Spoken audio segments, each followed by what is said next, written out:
Speaker, yesterday the Premier finally admitted that he was wrong to undermine the independence of the Auditor General. This was never about being in line with other jurisdictions. Blocking impartial information from Nova Scotians and imposing policies on them without consultation and debate is wrong. And there's still a long list of other problematic proposals from this government. Madam Speaker, will the Premier also abandon his attack on the Information and Privacy Commissioner and his plan to scrap the report about ER closures? I recognize the Honourable Premier. Thank you.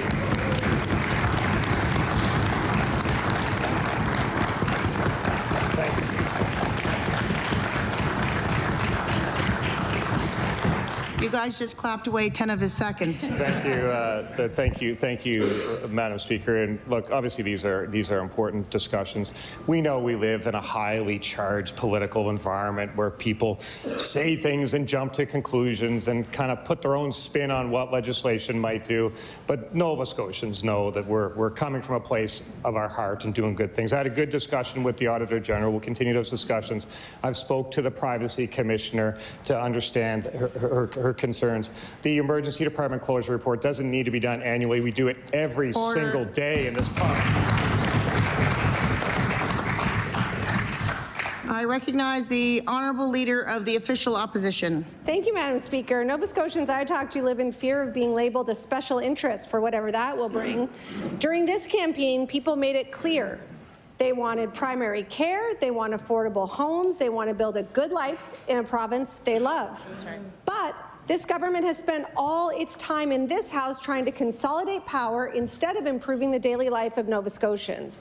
Instead of pushing his agenda, the Premier needs to listen to the people of this province, even those who disagree with him. Will the Premier also drop his plan to limit debate from members representing tens of thousands of constituents on the important issues facing them and all Nova Scotians?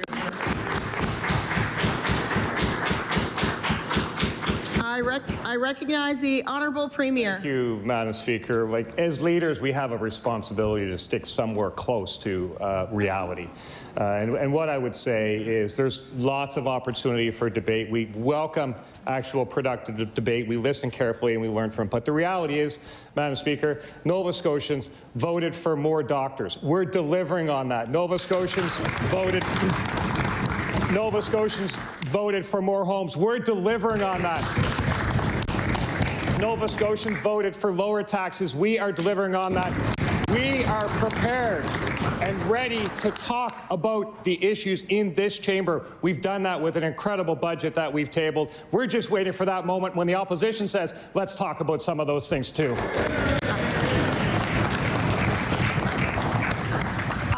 I recognize the Honourable Leader for the Official Opposition. Thank you, Madam Speaker. Nova Scotians didn't vote for policies to be pulled out of thin air without consultation or debate. That's right. My colleagues and I are imploring this government to listen to Nova Scotians, listen to people who are worried about the unilateral decision, not campaigned upon, to remove bans on fracking and uranium mining.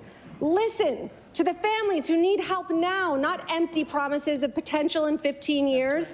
Listen to the property owners who are afraid that large corporations will ignore their rights they already have. Will the Premier acknowledge that he was wrong to remove the resource bans with no consultation, re-examine his decision, and listen to the people of this province?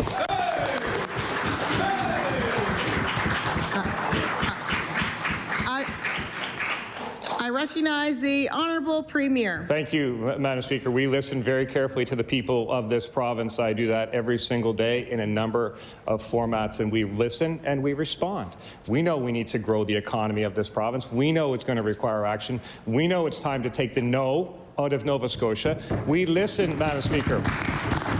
But you know who didn't listen to the people, and the people spoke very loudly and very clearly?